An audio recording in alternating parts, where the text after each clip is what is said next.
My grandfather recently died. He was a WBO2 veteran and was one of the many to push into Germany. His name was Stanley Miller. He died from liver cancer, which went undetected until the final weeks of his life. Shortly before he died, he called me and asked that I come see him.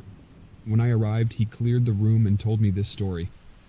I don't know what to think of it, but I can assure you, my grandfather's liver cancer did not affect his ability to think, reason, or recall information.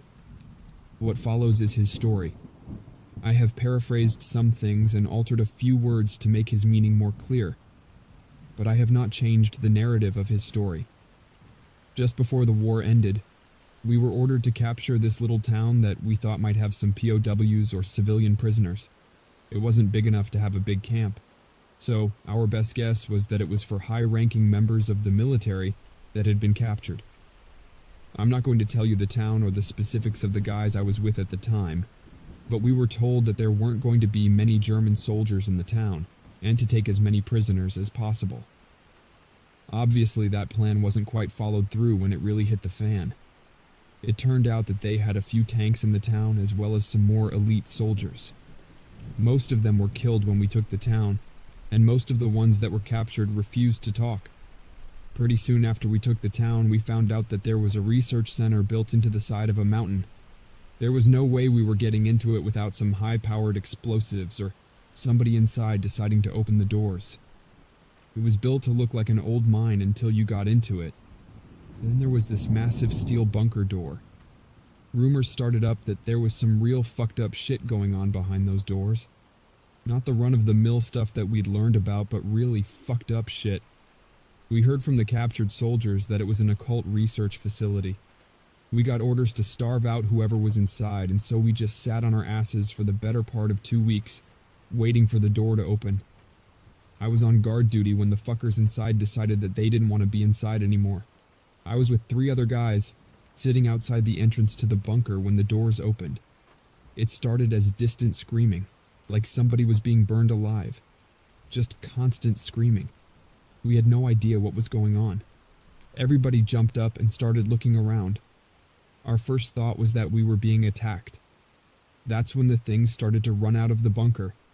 The first one I saw looked like an emaciated, naked man. If you see the photos of the concentration camps, of how the people were like skeletons, that's what this poor fuck looked like. Except he was covered in mangy gray hair and oozing red sores. At that point, nobody knew what went on in the concentration camps, so seeing this guy was a real shock for everyone present.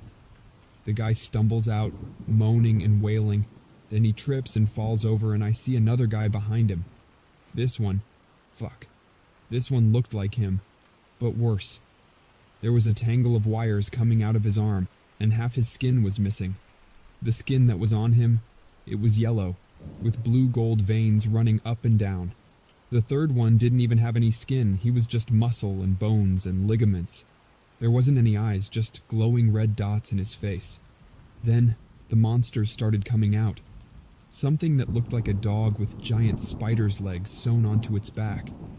Then I saw a man covered in bone plates that reminded me of a crab. Then there was something that... it was morphing constantly. 1 second it was a hazy purple frog with limbs coming off at the wrong angles. Then it was a hunched man running along on all fours. Then it was just a mass of flesh and teeth. It was like television static given life and tangible mass. Then there was something that was a wolf with a man's legs and arms, and it was babbling nonsense words. One of the guys I was with panicked and started firing into the bunker. But the things inside that hadn't ever been human just ignored the bullets, like it wasn't even a big deal that they were being shot, like the guy was shooting a potato gun at them. Something that looked like a floating squid, with a torso vaguely reminiscent of a man and so many eyes I couldn't even count them, came out. Its limbs were flailing like snakes and it bowled me over. I hit my head when it knocked me down and I blacked out for a few seconds. When I opened my eyes, somebody was dragging me backwards, and men in black armor were coming forwards and capturing the things. It didn't make sense to me at the time, that we could fill these things with lead and they could shrug it off, but these men could tackle them down and haul them off. But I think, or I realized that these men knew what they were doing. I think they'd seen this shit before, and were the guys you called in to deal with it. I was pulled around a corner and it all went out of view. I heard later that when they went in to round up whoever was left hiding inside, they found rooms of slaughtered corpses and men hanging from meat hooks. The men in black brought in some regular army men to help them sweep, and I heard all this from one of them. He told me that there was a room that had limbs and organs and heads and skin all wrapped up in separate bags and in freezers, like they were pieces to a human jigsaw puzzle. There was a room that they found an emaciated scientist in, and he'd written on the walls formulas and theories and equations. There was a whole wing filled with cages and monitoring equipment, all of them busted open or unlocked. The guy seemed to think that there were two parts to whatever was going on in the facility. The first part was trying to turn men into monsters, or make men that could be disassembled and reassembled at a whim. The second part was trying to get the monsters, and whatever else they had in there, to cooperate with them and turn them into soldiers. He had a theory that the human guards, or the humans inside, had somehow managed to convince the monsters to cooperate with them and escape, and when the door opened up, they all just ran out trying to get away. I think somebody probably forgot to lock a door, or somebody slipped up and didn't check all the boxes, and some of the monsters got out and caused enough havoc to let the humans inside open the door. Then they all just bolted. I was bullied into signing a non-disclosure agreement at the threat of treason, which meant execution and harassment from my family, and that was the last I heard of it. After the war, there was a big cover-up attempt, because a lot of the more useful German scientists that had been working for Hitler were given pardons and citizenship with the stipulation that they assist the US government. Some names got out, but nobody really cared too much at the time. We were all high on victory and the economic boom that happened when everybody got back. And that was the end of my grandfather's story. He died a few days later, and as per his wishes, he was burned instead of buried. For some reason, I got his ashes. He's sitting on my table right now in a little copper urn. The reason I'm putting this out there is because shortly after my grandfather's death, I got a visit from some men. They told me that they were government, but didn't elaborate aside from that general statement. They asked me some questions about my grandfather, and then threatened me when I let it slip that he'd told me about the war. I only said that he told me about his time in service, but that really set them off. Since then, I've gotten a phone call from a blocked number that told me that I would face criminal charges if I revealed anything that my grandfather told me. At this point, I don't give a fuck, and it's more just to spite whoever called and whoever the men were with. I'm hoping that they won't risk exposure by taking legal action and just let this die on Reddit. But on the off chance they don't, this is everything he told me, and I believe him.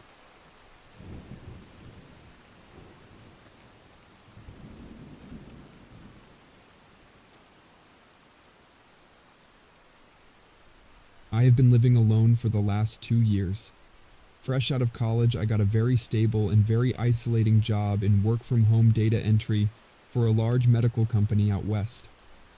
I have always been a keep-to-myself kind of person, and I never really had any friends that didn't last through the next grade or semester. I just never found myself as someone who got much out of long-term company and interaction. I had plenty of so-called friends drop me when they moved to different states and cut all contact. These experiences of having someone and then losing them have turned me off from friendships and relationships altogether. I know it's not healthy for me, but at the end of the day, I always find comfort in knowing that I always have myself to keep me company. I found a great third-floor apartment near where I went to school, and being very familiar with the area after 4 years, moved myself in from my dorm with no trouble. Remote work from home in my field has many benefits. Usually just a super simple population of data on spreadsheets or systems of medical data and records. No meetings or calls daily, nor reason to ever be on a mic or camera. Due to its sensitivity, it pays very well, and I have made myself a good and simple, albeit quiet life post-grad. Everything my loner self could have dreamed of. One thing you start to notice when you live alone is how few times a day or even a week you actually talk or even say anything. I had no coworkers, roommates, or even pets to talk to, and sometimes would find myself going entire days without speaking a word. I didn't tend to go out and would spend my nights gaming or reading or in a silent workout at the gym.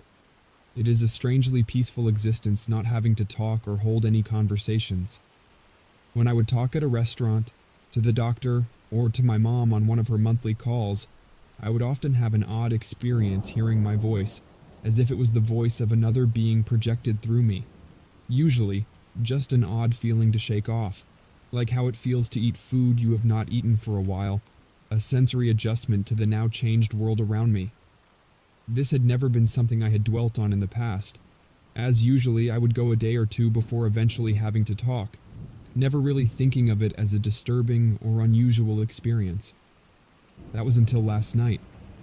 I never typically ordered in food, but I had done so today after a busy day in systems and spreadsheets. I caved and ordered some pizza from a nearby restaurant online through a delivery app and had it delivered to my door. I always selected the no contact or leave at door option.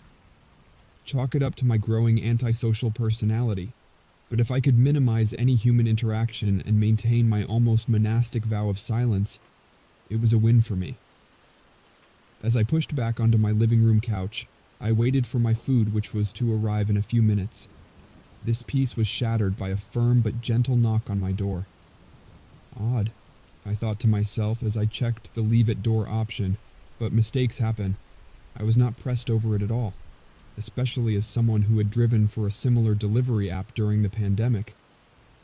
As I approached the door, I was greeted by a perfectly normal-looking, ordinary, taller, brown-haired man who smiled and handed the box to me. He said the following in a carefree and airy tone of voice. "Have a good rest of your night and enjoy, sir. Looking forward to hearing from you soon." I crinkled my nose at the last part, but took the box and nodded to him, curtly saying thank you while shutting the door. I noticed he stood outside my door for about 5 seconds before walking away and whistling a tune to himself. At the time, I assumed he just expected a good review, which I gave him on the app. But something about that "hearing from you soon" didn't quite sit right with me. I am beginning to realize what he might have meant. The rest of the evening went off without a note. I devoured the pizza and went to throw the box away. It was at this point I noticed the top of the pizza box had been cut into a few times by what I assumed was the knife or slicer at the restaurant, but it looked off. I couldn't quite put my finger on it, but it looked less like random cuts and more like deliberate attempts to write. I could make out no recognizable words and symbols, so I took the benefit of the doubt and threw the box out. I took a shower and went to bed with nothing amiss. That all changed this morning. I was woken up that next day by a phone call, which would have been a cause for alarm, but it was from my mom, one of her usual monthly check-in calls. I picked up the phone and spoke into it. "Hey, Mom." Or at least I attempted to speak that into it. Instead, all that came out of my throat was a dusty and almost wind-like shrill into the receiver. I attempted to clear my throat, chalking it up to just waking up, and tried again. Nothing. Every time I tried to speak, the only sound that could be heard was a shrill and guttural rushing noise that sounded and felt like a dagger to my lungs, like as if they had been penetrated with a knife, and only the rushing sound of air out of them could be heard as I attempted to speak. My mom said my name several times and eventually hung up as I frantically tried to speak. I ended up texting her and lying, saying I was doing well and was having tech issues, but would call her later. I tried looking at my mouth and throat in a mirror and saw nothing amiss. Tried drinking water and making tea with honey, but there was nothing I could do to get my voice back. Eating and swallowing were perfectly normal, but I could not speak no matter how hard I tried. A bit panicked, I found a doctor who was open on the weekend and grabbed my keys to hop into my car to race there as fast as I could. I hoped it wouldn't be any trouble that I had not called before. Obviously, I couldn't with my lack of voice. As I opened the door to run to my car, I was stopped dead in my tracks, faced with the same man who had delivered my food to me yesterday. As I opened my mouth to shout, and in my surprise I heard a voice. "Told you I would be hearing from you soon." It was not the shrill and nasally voice I had heard yesterday when the food was dropped off. No, it was my voice, crawling its way from his lips, through the wry smile he wore on his face. He gave me a wink and walked out towards the stairs leading down from my apartment, leaving me standing in the front door in horror of what I had seen and heard. It was at this point that I realized I had not lost my voice. It had been taken from me. Somehow this thing I took for granted had been stolen from me. I don't think any doctors are going to be able to help me. I do not know what I can do. Someone else has my voice.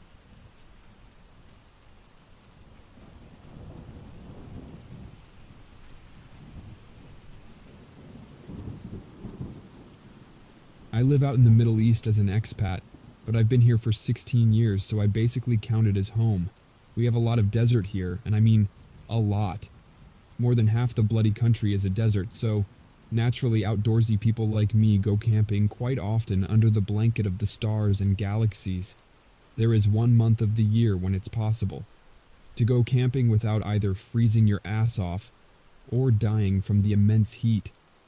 That's the month of February, so last week a couple of mates and I went on our annual camping trip. To be exact, there are 5 of us, and we all share one big tent, which is nice as we're all like brothers to each other. So, last week we went out there for the night, the 5 of us, and did what you do when camping. We built a bonfire, had some beers, pissed in the fire, and just did general camping stuff. Nothing seemed out of the ordinary. Now I'm a light sleeper. The moment something makes a noise that's out of the ordinary, I'm up in a flash, wide awake, alert, and ready to take on the danger. This isn't necessarily a bad thing, but its sire does creep the hell out of me at night sometimes. Waking up after reading No Sleep to a noise in your bedroom isn't ideal. But anyway, I'm sidetracking. So there we were, 5 of us in the tent, sleeping, when I heard a noise outside. I was awake in milliseconds, but I don't know what woke me up. I lay there trying to pinpoint this source of noise when I heard a rustling outside of the tent to my right. We do get desert dogs out there, so I wasn't too startled by it, and tried going back to sleep, hoping that it would just go away. Within a few seconds, I had fallen asleep again when I was woken up again by the sound of the tent zipper opening on the outside. I don't know how to describe this, but there was this smell in the air. This metallic smell. If I were to describe the taster, it would be along the lines of tasting like blood. The zipper was opening slowly. I did a quick head count and realized that all of my friends were inside, still sleeping. My heart skipped a beat. I saw from the corner of my eye the hole created by the zip slowly opening, then seeing a yellow round eye looking in, directly at me. That's when I jumped up screaming. I grabbed a torch and started shaking the tent. That woke all my friends up, and when they say what was looking through the gap, they did the same thing. After seeing all of us jumping and screaming, this thing took off. I unzipped the tent and went screaming after it. But then I stopped. The light of my torch lit up this creature, and I just managed to catch a glimpse of it as it went below a rocky sand cliff. It had 4 limbs, almost like a human, but a weird hybrid one. With no hair and long, bony legs, it ran on all 4s faster than any man could run. The skin was a grayish color, wrapped tightly around its body, but full of savases and scars. Just before it disappeared, it turned its head around, and that's when I really got scared. All it had were 2 large eyes and mouth, full of razor-sharp teeth. It stared at me for a few seconds, then it let out the most hideous screech I've ever heard, like a pig being slaughtered, but with a more guttural undertone. Needless to say, we packed up and got the hell out of there as quick as we could. None of us spoke the entire ride back. We said our goodbyes and made our own ways back home. I had never been so glad to be in my own bed in my own room. I live in a private villa, and I have vegetation around me. Last night I was coming home and I heard the screech once again. I sprinted upstairs and switched on the TV, trying to block my kind from thinking about this creature. This morning I woke up and my door had scratches on it, and the doorknob had obvious scratch grooves in it. What is this thing? What if it comes back tonight? What do I do? Update. It's back, oh God, it's back. I was watching TV when I heard it scream. I'm in my bedroom. The door is locked and I'm burning some incense. I have a Bible in one hand and a knife in the other. I'm funking scared, guys. If I don't make it out, at least one of you will know what happened to me. I just heard my sliding door rattling. It's looking for a way in. No time to type, I must get prepared for the worst. Pray for me, Guy, Mom, Dad. I love you.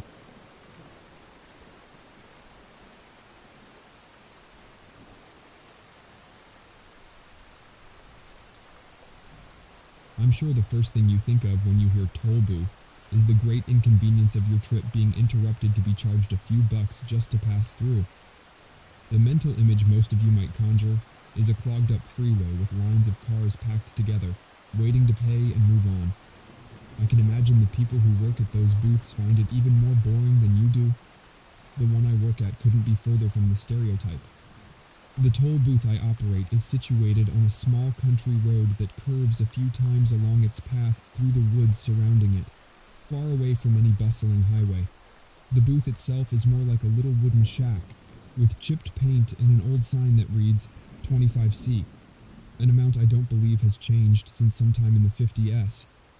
I guess that's when they decided to stop pretending it was a normal toll booth. Its only accessory is the barrier arm I can flip up or down. The interior is simple, with a single chair and a light on the ceiling, the only light besides the moon for miles. It only has one operator on any given night. Most nights, that's me. On the surface, it doesn't make sense why our local government would pay someone to sit out in the middle of nowhere to operate a booth that makes no money, and believe me, they pay well. But if you spent a single night out there, you would understand why.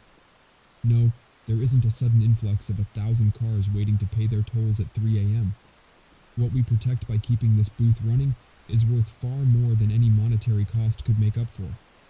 In my town, the job of operating the lonely booth is one that is highly respected and rarely spoken of. In fact, it's something of an unspoken rule that you keep private any conversations about the booth, the road, or anything related. Everyone around here knows there's something off about this place. Almost everyone has seen something they can't explain or something they wish they hadn't. A lot of rural towns have their own urban legends. Most of the time, their residents embrace the myths. I suspect it's because they all know it's a myth, save for a few crazies. Our town is the opposite. We keep quiet about the things we've seen. The most we can do around here is to steer people clear of the road and hope nothing strays from it. The last we wanted was for the rest of the world to find out, and I suspect we're not the only ones. You see, our town is doing far better than most in our area. Our infrastructure never seems to crumble or degrade, our public schools are well funded, and no one is ever stuck looking for work. The reason this is noteworthy is that our town isn't exactly in the most prosperous region of America. This money is coming from somewhere, and it's not from our little property taxes. I've got a suspicion that the feds, or someone else, is dumping money into our town, and that they're keeping tabs on our little toll booth situation as well. I know this all sounds ridiculous now, but once you get a better idea of my job, and of recent events, I think you'll understand. As I said, the booth only has one operator each night, a tradition that goes as far back as we've been a town. Each week we hold a private meeting at our town hall. At this meeting are all current toll booth attendants and any former ones who can make it. Most of the time, the meetings don't last longer than 15 minutes, but after the emergency meeting I called a few weeks ago, we've held them every day, and they've been taking a lot longer. The reason for which you will know soon enough. I suppose this is a good time to explain what happens at the toll booth and the road it sits on. You'll need to know my rules. Rule 1. The booth does not need to be attended during the day. Not much happens at the booth when the sun is up, but the attendant for the night, which is usually me, must be at the booth an hour before sunset and stay an hour after sunrise. The attendant for the night is not to leave the booth at any time during their shift, for any reason. Transportation isn't an issue because either the sheriff or one of the deputies always gives us a ride to the booth at night and a ride back to town in the morning. Rule 2. No cell phone, radio, or other electronic or communication device is allowed while operating the booth at night. The only thing running on electricity that a booth attendant is allowed to have is a flashlight. If you happen to bring a device accidentally, shut it off, store it inside the booth, and pray that it doesn't turn itself back on. Leaving it outside the booth is not an option. Should your device turn itself on inside of the booth, your next best bet is to destroy it. This sounds like a drastic measure, but I've made this mistake before. I lasted about an hour before I couldn't take the screams coming from my phone and stomped it into oblivion. Haven't made the mistake of taking it with me again. I've never been told what the screams and other noises are, but I do know that past attendants have heard the same thing. Rule 3. Rare as they are, cars may approach the gate at any time during the night. A common trait among those who end up on this road at night is confusion. The attendant's job is to decide whether they will be let through or turned away. The driver, along with confusion, may express other emotions. They may be distressed, angry, paranoid, or fearful. Try to calm them down and put their minds at ease as best you can. Once you believe they are ready, you will simply ask them to pay their toll. One of two outcomes will occur. If the driver has no notable reaction, questions you, or hands you a regular quarter, you must leave the barrier arm down and turn them away. Do whatever is necessary to try and make them leave. If they threaten you or attempt to drive through anyway, you can let them know you will be calling the police, even though you have no means of calling them. This scenario is unlikely because no modern navigation system would bring them down this road. All of the locals know not to use it, and it would be unusual for an outsider to learn about it. Though we have, on occasion, had to deal with a few lost travelers, most of the time they are compliant. Get them off the road as soon as possible and direct them towards town where they can get their footing. Above all else, they cannot pass through the gate. However, if you ask them to pay their toll, another outcome is possible, and unfortunately, the most common. They'll come to a sudden realization, as evidenced by their facial expression. It's as if they remember something, slowly reaching into their pocket and pulling out a black coin. They know they'll have to give it to you to pass. Some accept their fate graciously, others cry, but they all follow the road once the barrier arm is lifted. Around the corner they drive, never to be seen again. In my first months working here, I was confused as to who these people were. I wondered what it was they knew, how they got these coins in the first place, or what the coins were. All I knew was to leave it in the booth to be picked up by the next shift. This was until I happened to be watching the local news one morning after I got home. They talked about a man who was killed in a car accident the night before and showed a picture of his face. A face I had seen only hours before, puzzled and afraid as he asked me where he was and what was going on. When I asked him for his toll, he froze, slowly reached into his coat pocket with a quivering hand, and pulled out a black coin before placing it in mine. He gripped the steering wheel and faced forward, knowing he had to pass through and drive around the corner. He knew where he was going. Sitting in my living room that morning, recounting the events of the last hours, I realized that I was the last person to see that man. He was already dead, just passing through, as were the dozens I had seen before, and the countless more I knew I would see. It was the moment I realized the road was some kind of path to somewhere beyond. As for this rule, I don't believe anyone has ever stopped the dead from passing when their time has come. I don't think anyone ever could. It's something so surreal that in the moment, all you can do is let autopilot take over and continue with your duties as you were told. But as for letting the living through, I'm afraid it has been done before. A few decades back, a visitor from out of town was passing through town. Back then, he didn't have a phone to give him directions, so he had to go off a map. Even with a map, I'm certain he didn't know of the road because it was never put on any map. My best guess is that he happened to see it, and figured it could be some sort of a shortcut. When he approached the gate, he was, of course, turned away by the toll booth attendant, but he wasn't taking no for an answer. The man got violent with the attendant, pushing him over and raising the arm himself before driving through. This hadn't happened before. at least as far as any of the past attendants of the booth who were still alive could recollect. No one was sure what would happen next. Back then, they only knew the rules, not the consequences, but they didn't have to wait long to find out. The next night, the same man in the same car rolled up to the booth. When asked for his toll, this time he presented a black coin. He seemed to have lost his memory of the night before, only knowing that he needed to pass through but not why.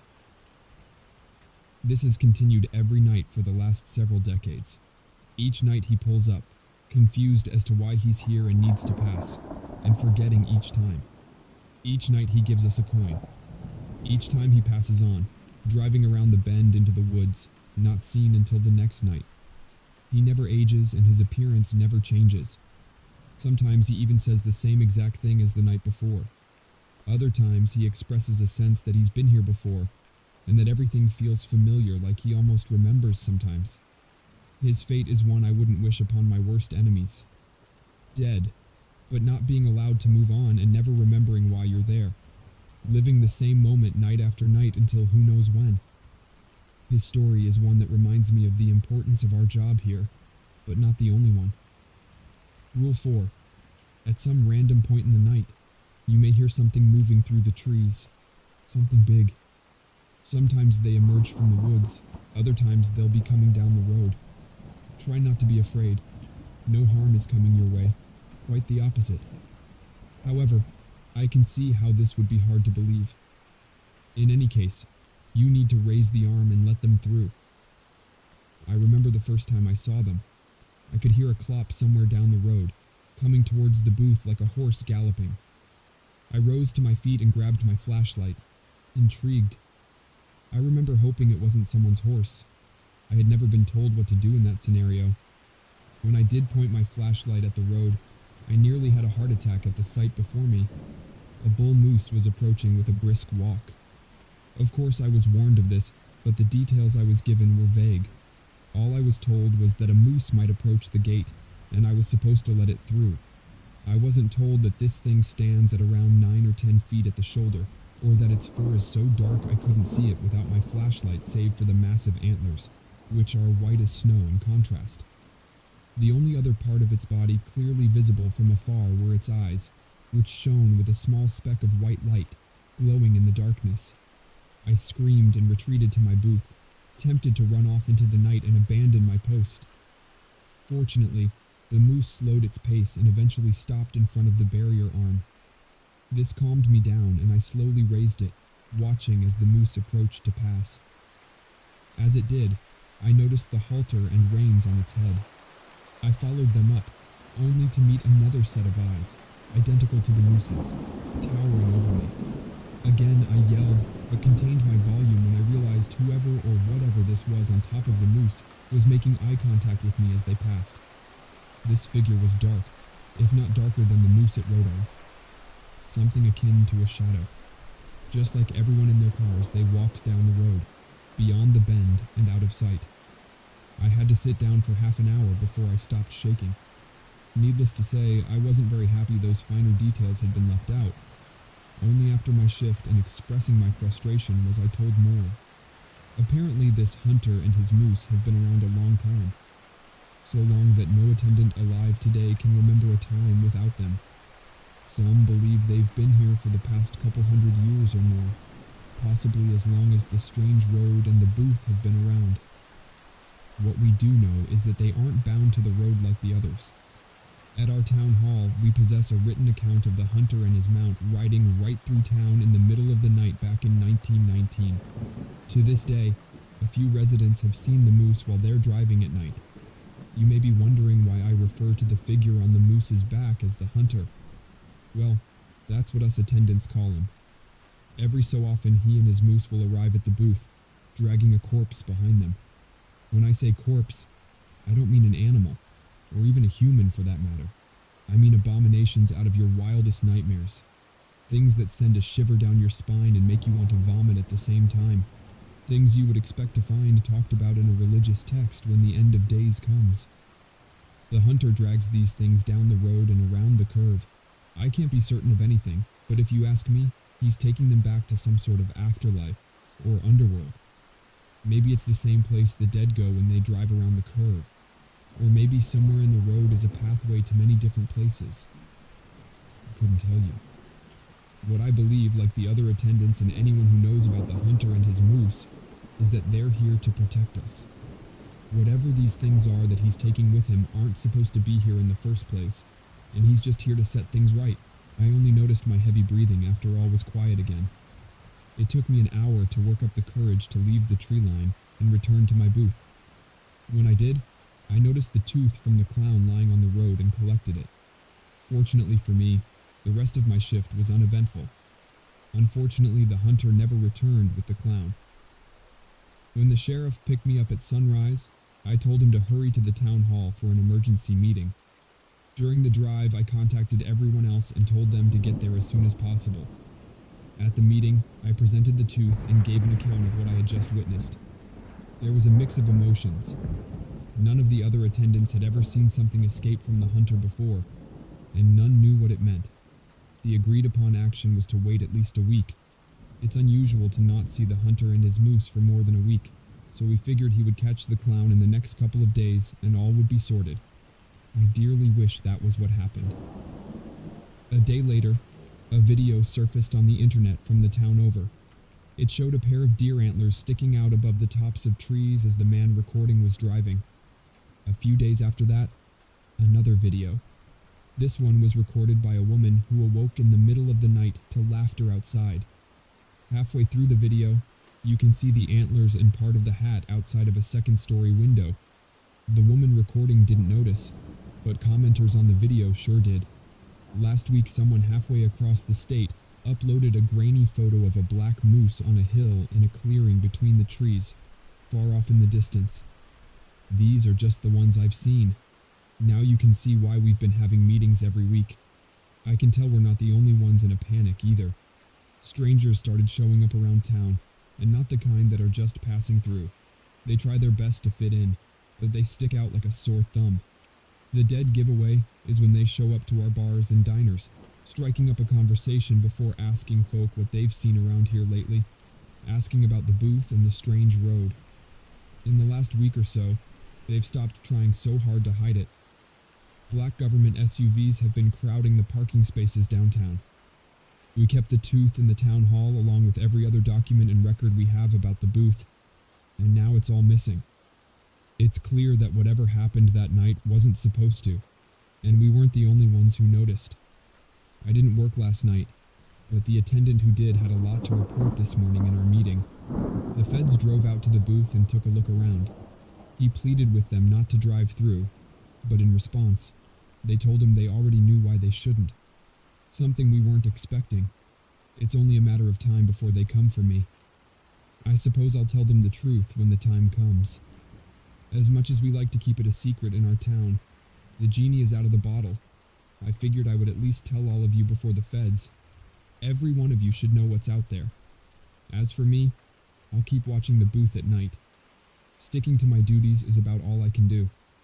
Still, I'll be keeping up with all of the developments that I can.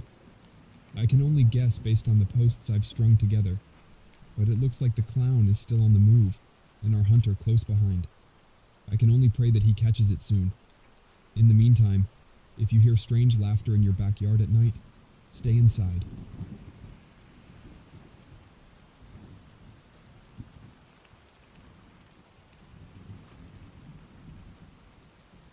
You know that unsettling feeling you sometimes get when you're home alone? That sudden shiver that races up your spine, making your skin crawl even when you know you're the only one there? It's the kind of feeling that makes you hesitate to cross that dark hallway in your house, your mind playing tricks on you, warning of unseen dangers lurking in the shadows of the place you call home. I never knew my parents. My grandmother was the only constant presence in my life, a tough woman hardened by years of hard work and the harsh climate of Krasnoyarsk. She, like many women of her time, toiled in one of the area's numerous metallurgical factories. Though she wasn't always around, she cared for me as best she could, even if her love often came with a stern demeanor. With 2 mouths to feed, she often had to leave me in the care of our neighbors for long stretches of time. often returning only to sleep at home. Our neighborhood was composed mostly of factory workers and their families, who lived in small huts that offered little relief from the cold. Our own house was no exception. Tucked away on the edge of the community, it was a modest shack of barely 50 square meters. Inside, the walls were painted a weathered yellow, while the floor was covered with wooden planks. Curiously, the exterior was camouflaged by logs, attempting to conceal the concrete beneath. The house wasn't that much by itself, but the patches of trees that surrounded the house left a clear area where the house sat, making it feel like it didn't belong to the city. My grandmother had a peculiar taste in decorating. The outside of our house was adorned with a variety of ornaments and bird sculptures, painted in bright colors. When she decided on a particular decoration, she refused to change it, no matter what. Inside, the walls were adorned with framed photos of unfamiliar faces, intercalated with portraits of unfamiliar people. My grandmother had a habit of collecting these photos and scattering them around the house in a seemingly random fashion. She also had a habit of rearranging furniture every few weeks, which left me perplexed and curious as to her motivations. Whenever I asked her about her frequent rearrangements, her expression would turn somber, silencing any further questions. It was an unspoken rule in our household. Certain questions were best left unanswered. Sometimes my grandmother had no choice but to leave me home alone, mainly because Anna, the neighbor who usually took care of me, couldn't, either for medical or personal reasons.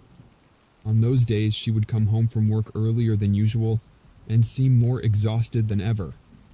However, there was a subtle sense of relief in her eyes when I was there, as if she feared something was going to happen to me during those brief hours of solitude. But the worst days were those when my grandmother was not able to get home before sunset. Those days were the ones I dreaded the most. During the day, the small forest surrounding our house was my playground, sometimes even losing track of time until the sun began to set. But when it got dark, the trees would transform into menacing shadows that would cast themselves over the house. Sometimes, when I closed the curtains, an unsettling feeling would come over me. I felt I was being watched by invisible eyes. On rare occasions, I would summon the courage to peek outside and see two piercing white orbs fixed to the house. Hastily, I would close the window and crawl into bed, burying myself under the covers and shivering with fear. Struggling to stay awake, terrified at the thought of the murmurs returning, piercing through the walls while the presence lurked on the other side of my window, in the distance. Most nights, exhaustion would get the better of me, and I would fall asleep. Whenever I woke up, usually in the morning, the sound of wood scraping against the floor would signal that my grandmother was moving the furniture around.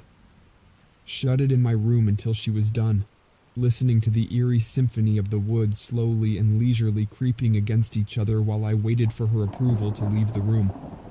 During those days when I was confined to my room until my grandmother finished rearranging the furniture, she always seemed to be in a hurry, almost frantic to get us out of the house. She would quickly hand me over to our neighbor Anna and leave me in her care until the next day, appearing extremely tired. Normal days were spent playing with two of the neighbor kids, Pavel and Verena. Pavel was one of the few kids I played with when I was little.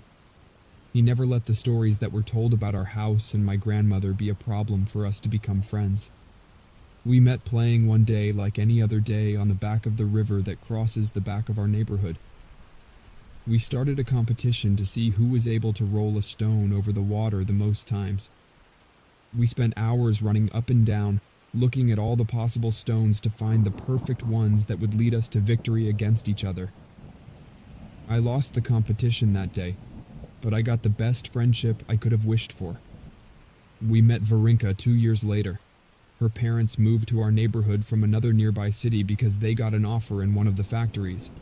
The one that started talking to her was Pavel, being the sociable child that he was. Both of them became close friends almost immediately. Soon after, I followed Pavel's steps and befriended her. On the days that I spent with Anna, the three of us used to go on our own little adventures that were restricted to meal and snack times. and you must believe that we squeezed out as much time as possible. Our usual routine used to be to build hideouts, climb trees, and play hide-and-seek in the small forest that wrapped my house. Pavel, Varinka, and I had multiple spots with small hideouts that barely resisted a day or two because of the poor choice of materials that we built them with. But still, there were two that held the most: the treehouse and the cave. The treehouse was the closest one to my house. It consisted of a dead tree that was hollow inside. It was quite small, and the only things that we kept inside the treehouse were some rocks that we used as chairs, and a big piece of wood that we used as a table. The area that surrounded the treehouse was quite dense with poor sunlight because of the multiple trees that grew there. Because of the many days we spent there playing, a path was created because of our footsteps, making a small path to the west part of my house. While the treehouse was a 5-minute walk through the forest, the cave was further inside the forest. As the name foreshadowed, the cave was a hole besides a small hill. The cave wasn't much bigger than the tree, but the fact that it was a cave made our minds think that it was for some reason cooler than the treehouse. There was the place that we used to hang out the most whenever we got the chance to go to the forest. The cave was decorated inside as much as a child could. We took some chairs that Pavel found in the dumpster while Varinka brought some flowers from her garden, and meanwhile, I brought a small bird feeder that my grandmother recently changed for a newer one. Those were the happiest memories that I could remember. Those times when we could play freely without anything that could worry us. But sadly, those days weren't meant to last forever. One day that Anna left me to go to the forest. As usual, Pavel, Varinka, and I met at the river as always, walking while following the water flow towards the forest. We chatted about some nonsense that Pavel used to bring out, laughing, and we walked in the forest, following the small path that we used to go in and out of the forest from the side of the river. As we moved deeper into the forest, an uneasy feeling came over us, overshadowing our carefree chatter. The familiar sights and sounds of the forest seemed different that day, as if the trees themselves were whispering warnings we couldn't decipher. Pavel, Varinka, and I followed the beaten path, our footsteps echoing in the silent forest. But as we approached the clearing where our hideout awaited us, an eerie silence descended, suffocating the once vibrant atmosphere. The air grew heavy with anticipation. An unspoken tension hung over us like a shroud. Arriving at the treehouse, we found it shrouded in darkness, and its hollow trunk in eerie silence. The rocks that had served as our seats lay scattered on the forest floor, as if they had been abandoned. Even the dense treetops seemed to retain their usual warmth, casting long shadows that stretched out like accusing fingers. With a nervous glance between us, we continued on, our steps faltering as we approached the cave. But as we drew closer, we realized that the entrance was blocked by fallen debris, as if it had been sealed shut by some unseen force. A chill ran down my spine as I exchanged glances with Pavel and Varinka. What had once been our sanctuary now looked as if an earthquake would have knocked down the entrance. As the first tendrils of fear coiled in our hearts, a distant sound echoed, a sound that sent a shiver down my spine. It was a faint whimper, barely louder than the sound of leaves against the wind, but loud enough to startle us all. Varinka, frightened, stood motionless, with a desperate look that stopped at nothing in particular, trying to see where such a chilling sound could come from. When I saw Pavel, he was standing before Varinka, holding a stone that he must have picked up from the pile he was standing on while I was looking at the entrance to the cave, and then something started to flow through the rocks. It was a strange liquid that had a carmesy tone that seemed to glow in the shadows, a liquid that appeared to have no visible limits and seemed to come out of nowhere. I didn't notice how much time I spent looking at the red liquid flowing through the rocks when I noticed something. Whatever thing was whimpering, it wasn't outside with us. It was inside the cave. I didn't know what to do. Varinka was already running back to her house while Pavel was frozen in the same position as he was, looking at the entrance of the cave. but his face didn't seem scared or shocked anymore. Instead, his face seemed like he was hypnotized. He took a step towards the cave. When I realized what I was going to do, I rushed at him, gripping him by the shoulder and shaking him, trying to shake him out of his trance. After a few seconds, Pavel looked around in confusion as the faint whimpers continued to sound behind the rubble, increasingly agonizing but whimpering with the same intensity. When Pavel finally looked at me, the first thing he said was, "Where is Varinka?" "She's gone already," I replied frantically, trying to get him to start moving. Hearing me, he dropped the stone, which splashed some of the strange crimson liquid on our shoes, and ran towards the forest path. While I followed closely behind him, the whimper of the thing could still be heard behind us. After not much time, we arrived at the river where Varinka was sobbing, catching her breath. I turned to see how Pavel was doing. I saw him with an absorbed look, watching closely the trees, almost as if something was talking to him. That night was one of the worst that I have experienced. When my grandmother came home that night, she noticed that something was wrong at the moment that she saw me. "What happened?" she asked with an expression that I had never seen before in her face. It seemed to be a mix of seriousness and worry. I told her about how we had found our hideouts destroyed, the whimper, and the strange substance. Without waiting any longer, she almost jumped and started to search frantically in some drawers, taking out some kind of cross that I had never seen before. It seemed similar to the Cadillac course, but in the lower part it was split in half, making it seem like two wooden legs. On all of the surface, different carvings were made. Some of them seemed Russian, some of them were Nordic, some of them were Latin, and a bunch of them I can't even recognize today. She left the cross in the middle of the house and then rushed towards the kitchen, grabbing all the meat that we had on the house and throwing it out. I looked at her with a mix of perplexity and worry, as I didn't understand what she was doing. She took me to the bathroom and started to bathe me, scrubbing my whole body almost as if she were trying to clean out a stain from a new piece of cloth. When she was done, I noticed that my skin was red because of the rubbing. When she was done with me, she took the same ritual with the rest of the house, opening every window, the door, and the cabinets, and scrubbing them. I didn't understand what was going on. The house was almost completely dark. Only the light from the lamps that we had and the full moon could be seen in the sky. The air was cold, and I was still wet from the bath. She finished with the house and started to do the same to herself, scrubbing her skin until it became red. The sound of her breathing and the scrubbing was the only thing that could be heard. The forest was in absolute silence. She finished and looked at me. "Now let's pray," she said with a calm voice, almost too calm, as if her previous panic was never there. We kneeled beside the strange cross and began to pray. The windows and door were still open at this point. Something could be heard outside. As the first words started to come out of our mouths, the whimper appeared softly, as if trying to not make us notice his presence. Word after word it grew persistent. The moon, covered by a thin layer of clouds, enveloped our home with eerie shadows. Our prayers grew in intensity, trying to match the whimper as if we were trying to cover it with our own voice. Then, suddenly, nothing. I didn't feel cold or warmth.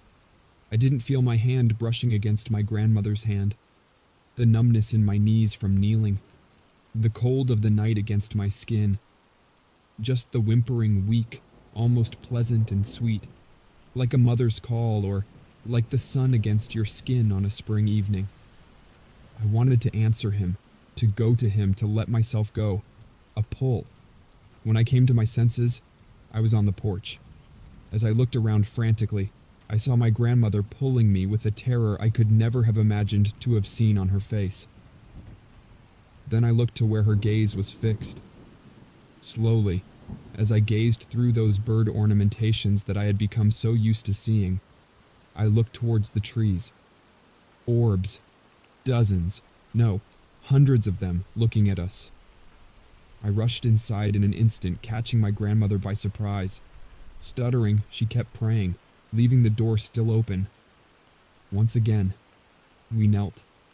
Over the next few hours, it tried to pull me back to him countless times. I was about to give in again on a couple of occasions, but the horror on my grandmother's face anchored me to the ground in front of the cross.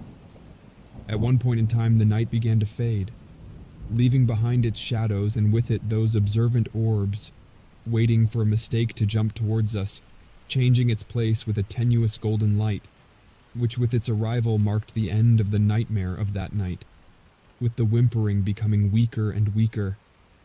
My eyes closed with exhaustion, letting me drift off into a peaceful sleep. Knocks woke me up a few hours later. It seemed frantic. I was in bed in my pajamas, disoriented by the events of the previous night. I stood up suddenly, my heart pounding against my chest at the sudden knocking on the front door.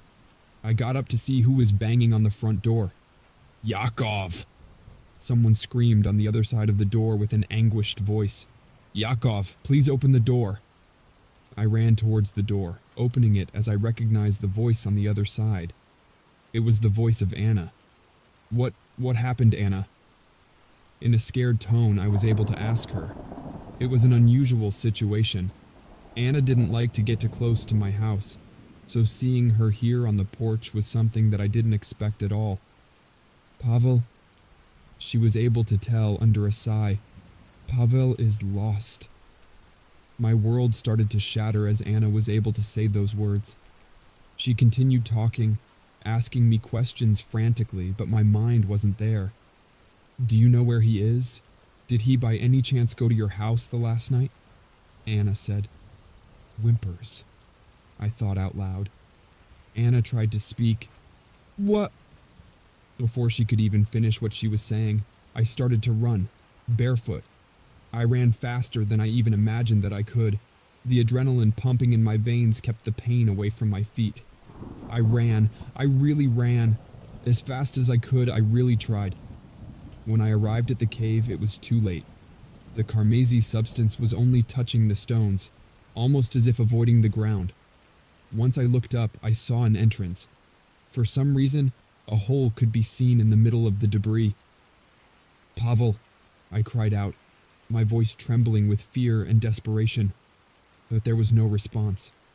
I tried to move the fallen debris that was blocking the entrance with trembling hands, but it was too heavy and firmly wedged in place. Tears began to fall as I realized the horrifying truth. Pavel was trapped inside the cave, cut off from the outside world by a rubble wall. Panic gripped my chest, squeezing the air from my lungs as I struggled to make sense of the situation. My mind raced with 1,000 thoughts and fears, each one more terrifying than the last. What if Pavel was hurt? What if he was alone and scared? What if he wasn't alone? With trembling limbs, I tried to force my way into the cave, clawing at the rocks with desperate urgency. But no matter how hard I tried, the debris refused to budge, despite my desperate efforts. Time seemed to stretch into eternity as I stood there, helpless and alone, with the sound of my own heartbeat echoing in my ears. The forest around me was silent, as if it were waiting for the unthinkable. And then, from deep within the cave, I heard it. A faint whimper, barely audible above my own heartbeat. It was Pavel's voice, weak and muffled, but unmistakably him. "Pavel? Oh God, I'm here!" I called out to him, my voice breaking with terror. But there was no answer. I realized with a sinking feeling in my stomach that Pavel was out of reach, trapped in a prison of stone and darkness with whatever called him to enter the cave. Tears streamed down my cheeks as I collapsed on the ground, overcome by grief and despair. The weight of the situation pressed down on me like a physical force, crushing me under its unbearable weight. In that moment, I felt completely alone, like a small, insignificant speck in the vastness of the universe. And as I gazed up at the sky, my vision blurred with tears. I couldn't help but wonder if anyone would ever find Pavel, or if anyone would ever know what had happened to him. But deep down, I knew the truth. Pavel was lost, swallowed up by the darkness of the cave, trapped with the thing that whimpered, and there was nothing I could do to save him. and as I sat there alone in the forest, I saw the last stones being pulled by the strange Carmacey liquid, loking them in their final place, and with them silencing Pavel to the outside world.